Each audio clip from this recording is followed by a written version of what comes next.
साथियों नमस्कार। कंप्यूटेक की 5वीं सीरीज में आपका हार्दिक स्वागत है। आज जो हम टॉपिक लेके आए हैं वो है कंप्यूटर और आईसीटी, जिसके की प्रश्न मोस्टली सभी परीक्षाओं में आते हैं। तो पहला प्रश्न इस प्रकार है, आईसीटी का विस्तृत नाम क्या होगा? अर्थात आईसीटी को किस नाम से पूरा नाम फुल फॉर्म क्या होगी? ऑप्शन हैं interconnect technology, information communication technology, information connect technology, infra connect technology. इसका उत्तर होगा इंफॉर्मेशन कम्युनिकेशन टेक्नोलॉजी। साथियों, आईसीटी में वे सभी संसाधन होते हैं जिनका प्रयोग कंप्यूटर की सहायता से, डाटा के सहयोग से सूचना निर्माण और उस सूचना को विस्तृत या निस्तारित करने में किया जा सकता है। आईसीटी का पहला जो प्रयोग है वो 1997 में डेनिस स्टीवेंसन द्वारा ब्रिटेन को भेजी गई एक रिपोर्ट में किया गया था। दूसरा प्रश्न है, आईसीटी के प्रारंभिक तत्व नहीं हो सकते हैं। आईसीटी के प्रारंभिक तत्व नहीं हो सकते हैं। ऑप्शन है प्रिंटर, टेलीफोन, रेडियो या पत्र। इसका उत्तर है पत्र। साथियों, प्रिंटर, टेलीफोन और रेडियो ये सभी एक टेक्नोलॉजी के अंतर्गत आते हैं और आईसीटी में हम इन सभी का उपयोग कर सकते हैं, क्योंकि प्रिंटर है वो भी तकनीकी रूप से बनाया जाता है, टेलीफोन है उसका भी उपयोग तकनीकी रूप से किया जाता है और रेडियो है इसका भी हम उपयोग तकनीकी रूप में करते हैं, जबकि पत्र है वो फिजिकली काम में आता है। तो इसमें हम वे सभी तत्व आईसीटी के अंतर्गत लेकर आते हैं जिनमें तकनीकी का प्रयोग होता है, और इसका सबसे पहला जो उपयोग माना जाता है वो प्रिंटर में माना जाता है। तो जो प्रिंटिंग मशीन थी पहली, वह 1438 में ब्रिटेन का कोई व्यक्ति था जिसको गुटनबर्ग नाम था उसके द्वारा इसका प्रयोग किया गया। तीसरा प्रश्न है, लूम्सडे के अनुसार शिक्षण तकनीकी के कितने प्रकार हैं? ऑप्शन है हार्डवेयर, सॉफ्टवेयर, प्रणाली उपागम या उपरोक्त सभी। लूम्सडे ने साथियों इसका उत्तर है उपरोक्त सभी। इसका उत्तर है उपरोक्त सभी। लूम्सडे ने के अनुसार शिक्षण तकनीकी उपागम में हार्डवेयर, सॉफ्टवेयर व प्रणाली उपागम ये तीनों तत्व सम्मिलित होते हैं। चौथा प्रश्न है, निम्न में से सॉफ्टवेयर का उदाहरण है। निम्न में से सॉफ्टवेयर का उदाहरण होता है, ऑप्शन है चार्ट, प्रवाह चार्ट, वाइट बोर्ड या चौक। साथियों, सॉफ्टवेयर और हार्डवेयर। हार्डवेयर एक फिजिकल रूप में ऐसा तत्व होता है जिसे हम मोस्टली इस प्रकार से समझ सकते हैं जिसे हम छू सकते हैं, महसूस कर सकते हैं, जबकि सॉफ्टवेयर वो होता है जिसे केवल हम देख सकते हैं, ना छू सकते हैं और ना उसे हम महसूस कर सकते हैं। तो जो ऊपर दिए गए ऑप्शन हैं चार्ट, प्रवाह चार्ट, वाइट बोर्ड और चौक, इनमें से उत्तर होगा प्रवाह चार्ट। वे सभी भौतिक वस्तुएं या संसाधन जो किसी कार्य को संपन्न करने के लिए मशीनरी की भूमिका निभाते हैं उन्हें हार्डवेयर, और कार्य को संपन्न करने के लिए निर्देशों का समूह सॉफ्टवेयर कहलाता है। अर्थात हम जो निर्देश देते हैं उनमें किसी भी फिजिकल चीज़ का उपयोग नहीं किया जाता है, इसलिए उन्हें सॉफ्टवेयर कहा जाता है। पांचवा प्रश्न है, कंप्यूटर है अर्थात कंप्यूटर किसे कह सकते हैं हम? ऑप्शन है एक सॉफ्टवेयर, एक हार्डवेयर, एक मशीन या फिर एक मेमोरी। मोस्टली हम सॉफ्टवेयर जो है उसे हम अकेले में कंप्यूटर नहीं कह सकते, या हार्डवेयर को हम कंप्यूटर नहीं कह सकते, या फिर अकेली जो मेमोरी होती है उसे भी हम कंप्यूटर नहीं कह सकते। इसलिए इसका उत्तर होगा एक मशीन। मशीन के रूप में कंप्यूटर को हम पूर्णतः कंप्यूटर कह सकते हैं। कंप्यूटर एक मशीन हो सकती है, लेकिन एक हार्डवेयर, सॉफ्टवेयर या मेमोरी नहीं हो सकती है। यदि हार्डवेयर या सॉफ्टवेयर का सही समायोजन हो तो वह कंप्यूटर हो सकता है। अर्थात हार्डवेयर और सॉफ्टवेयर और मेमोरी इन सभी को मिला करके एक अच्छा संयोजन किया जा सकता है जिसका हम उपयोग कर सकते हैं, उसे हम कंप्यूटर कह सकते हैं। छठा प्रश्न है, कंप्यूटर की विशेषता नहीं होती है। अर्थात कंप्यूटर क्या नहीं कर सकता है? गति, शुद्धता, बहुरूपी, भावनात्मकता। दोस्तों, आज के ज़माने में जो कार्य हम पहले बहुत धीमी गति से करते थे वह कंप्यूटर की सहायता से सेकंडों में हो जाता है, इसलिए इसमें गति का गुण पाया जाता है। किसी भी कार्य में शुद्धता के लिए एक ही वस्तु की हम कई कॉपी बिल्कुल डिटो कॉपी बना सकते हैं, इसलिए हम शुद्धता के अंदर भी मानते हैं इसको। बहुरूपी, बहुत से क्षेत्रों के अंदर अलग अलग रूप में कार्य आता है, जैसे शिक्षा के क्षेत्र में टीचर के रूप में, और बिजनेस के अंदर या व्यापार के अंदर एक निर्देशनकर्ता के रूप में। लेकिन इसमें चौथा जो ऑप्शन है भावनात्मकता का, ये गुण नहीं पाया जाता। इसे जो निर्देश दिए जाते हैं उनके ऊपर ये कोई भी कार्य करता है। कंप्यूटर में गति, शुद्धता, उच्च संचयन क्षमता, विविधता या बहुरूपता, परिश्रमशीलता का गुण पाया जाता है। 7वां प्रश्न है, कंप्यूटर कैलकुलेटर से किस प्रकार अलग है। साथियों, कंप्यूटर और कैलकुलेटर दोनों में गणना का कार्य होता है, लेकिन कंप्यूटर कुछ मायनों में कैलकुलेटर से अलग होता है। ऑप्शन है गणितीय क्रियाओं के कारण, तार्किक क्रियाओं के कारण, दृश्यशीलता के कारण या इनपुट के कारण। दोस्तों, कैलकुलेटर और कंप्यूटर में गणितीय क्रियाएं दोनों में होती हैं। दृश्यशीलता यानी दोनों में जो भी आप कार्य कर रहे हो उनको देख सकते हो। इनपुट के कारण दोनों में की के द्वारा हम कोई भी डाटा है वो एंटर करते हैं, लेकिन कंप्यूटर के द्वारा हम तार्किक क्रियाएं कर सकते हैं, लेकिन कैलकुलेटर के अंदर तार्किक क्रियाएं संभव नहीं हैं। अर्थात इसका उत्तर होगा तार्किक क्रियाओं के कारण। हम कह सकते हैं कि कंप्यूटर व कैलकुलेटर दोनों में निम्न क्रियाएं होती हैं: गणितीय कार्य अर्थात गणना का कार्य, दृश्यशीलता किया गया कार्य को दिखाना, व इनपुट डाटा को गणना करने के लिए कीबोर्ड के जरिए अंदर डालना। जबकि तार्किक क्रियाएं तर्क व वितर्क केवल कंप्यूटर में संभव होती है, जो कि ALU, जिसका पूरा नाम होता है आर्थमेटिकल लॉजिकल यूनिट, इकाई में होता है। साथियों, ये जो शॉर्ट नेम होते हैं इनको ज़रूर याद कर लें, एक क्वेश्चन इनका अवश्य रूप से आता है। 8वां प्रश्न है, निम्न में से सॉफ्टवेयर नहीं है। ऑप्शन है keyboard, device driver, Microsoft office या विंडोज़ 11। साफ साफ रूप से दिख रहा है कि कीबोर्ड एक हार्डवेयर होता है। डिवाइस ड्राइवर, किसी भी कंप्यूटर में कुछ भी जोड़ते हैं हम, तो इसके लिए हम उस संबंधित डिवाइस का एक ड्राइवर इंस्टॉल करना होता है, जो कि कंप्यूटर उस डिवाइस को समझ सके। तीसरा है माइक्रोसॉफ्ट ऑफिस, जिसके अंदर हम MS word, MS PowerPoint, Excel इत्यादि को लेकर आते हैं। और विंडोज़ 11, इससे पहले XP या फिर विंडोज़ 11, 10 या फिर अन्य बहुत सारे विंडोज़ आई है, यूबुंटू। तो हम लोग इन सभी को सॉफ्टवेयर के रूप में मानते हैं, लेकिन कीबोर्ड है उसे हम हार्डवेयर के रूप में मानते हैं, इसलिए इसका उत्तर होगा कीबोर्ड। साथियों, सॉफ्टवेयर कंप्यूटर में प्रयुक्त हार्डवेयर को निर्देश देकर कार्य करने के लिए प्रेरित करते हैं। उपरोक्त में से डिवाइस ड्राइवर किसी विशेष यंत्र जैसे प्रिंटर को कार्य के लिए निर्देशित करता है। MS ऑफिस द्वारा किसी भी कार्य प्रणाली को संशोधित या निर्मित किया जा सकता है, जैसे फाइल, फोटो इत्यादि। विंडोज़ 11 एक ऑपरेटिंग सिस्टम होता है जो कि कंप्यूटर को अन्य सभी सॉफ्टवेयर को मैनेज करने के लिए प्रेरित करता है। 9वां प्रश्न है,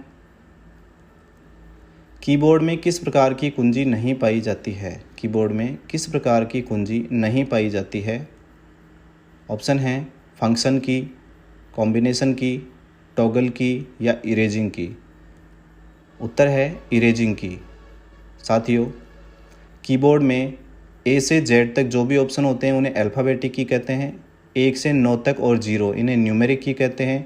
काफ़ी सारी की ऐसी होती हैं जो कि किसी भी जो हम डाटा डालते हैं उसको एडिट करने के काम में आते हैं, उसे एडिटिंग कीज़ कहते हैं। और फंक्शन कीज़ F1 से F12 तक होती है। कैप्स लॉक, स्क्रॉल लॉक और नम लॉक ये टॉगल की कहलाते हैं। कंट्रोल एल्ट ये कॉम्बिनेशन की प्रकार की कुंजियाँ पाई जाती हैं। 10वां प्रश्न है, निम्न में से पॉइंटिंग डिवाइस नहीं है। पॉइंटिंग डिवाइस वह होता है जिससे हम किसी विशेष प्रकार की वस्तु के ऊपर क्लिक करके उसे कार्य करने के लिए प्रेरित करते हैं। ऑप्शन है इसमें माउस, ट्रैक बॉल, कीबोर्ड या ग्राफिक्स टैबलेट।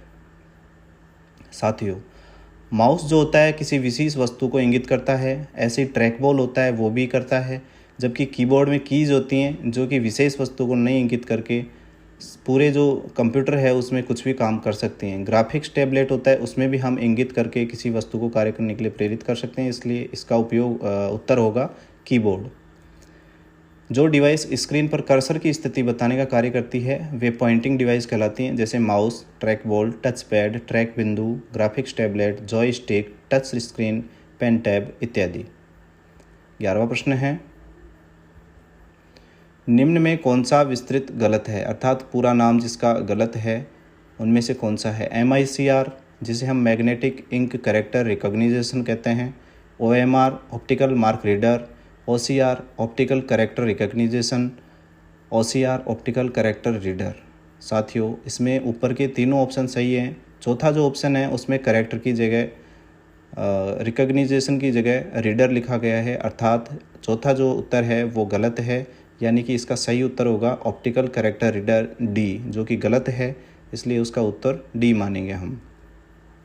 कुछ इसमें विस्तृत विवरण दिए हुए हैं, इनको हमें याद कर लेना चाहिए, हर परीक्षा में एक ना एक ज़रूर आता है।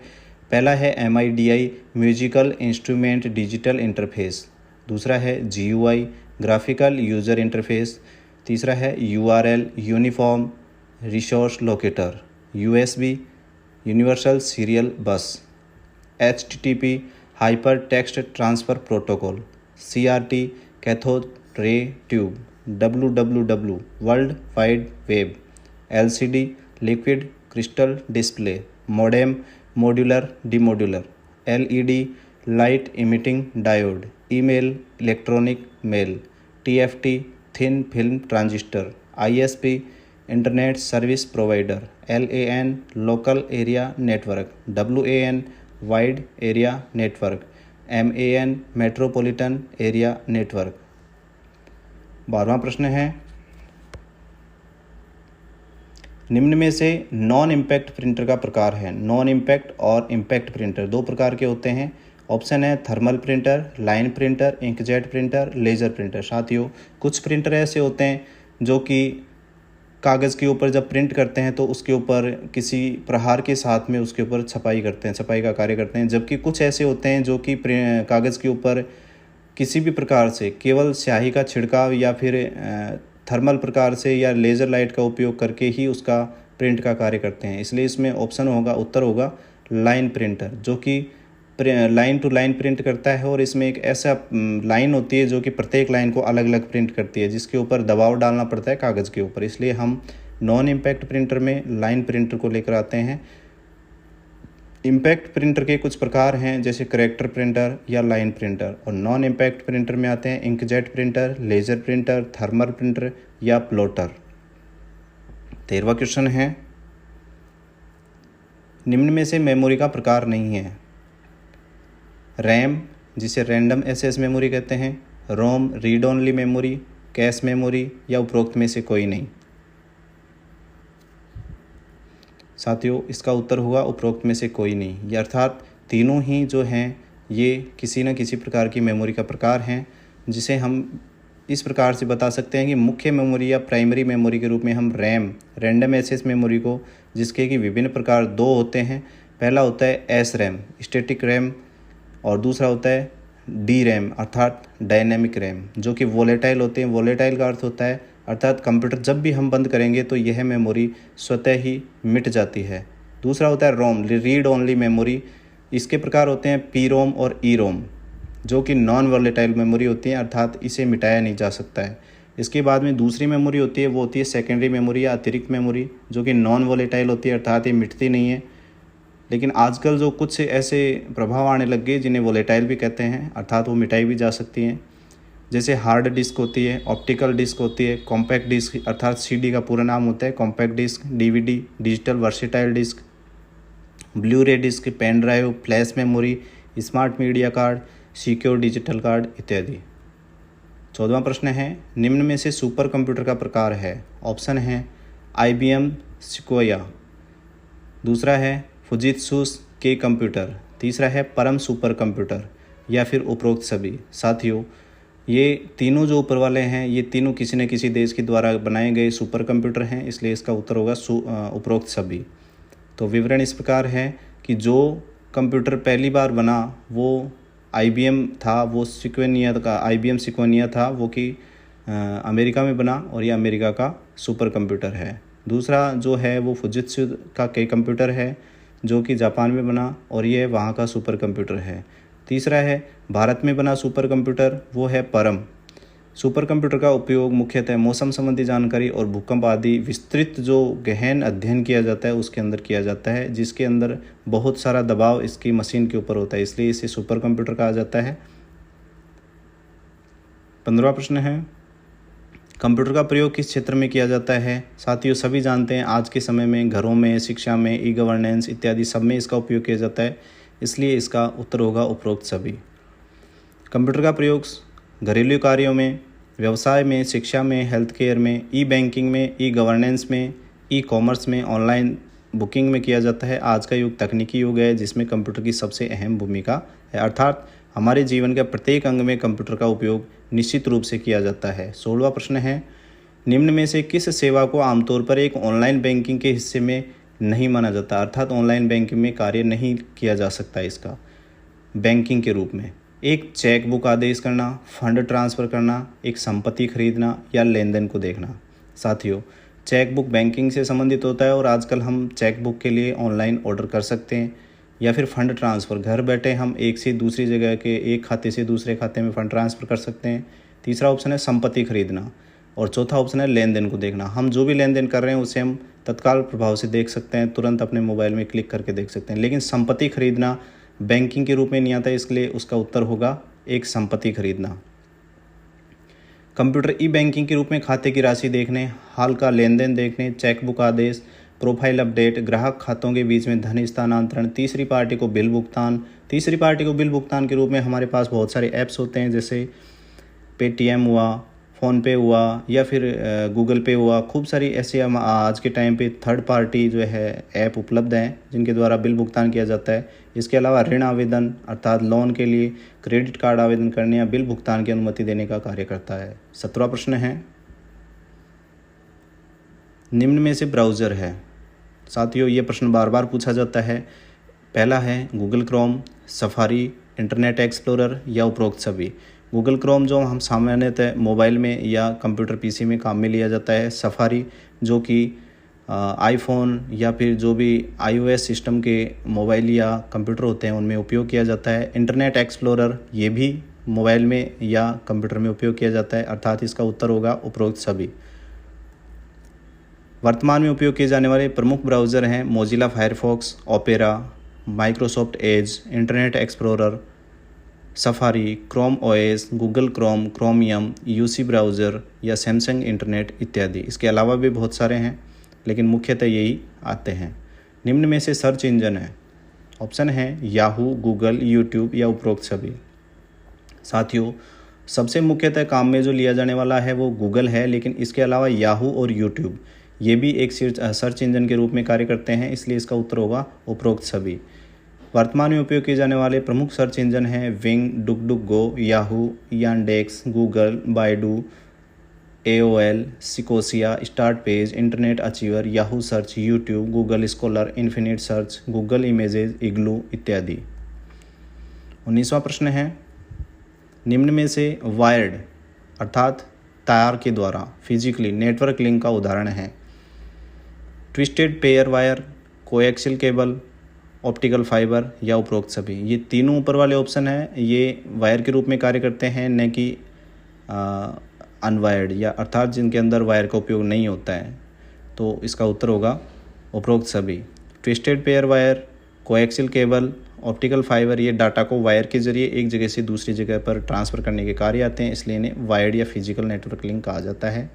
20वां प्रश्न है, कंप्यूटर का जनक कौन था? सबसे मोस्टली और सबसे ईजी प्रश्न है जो आपको सभी को याद होना चाहिए।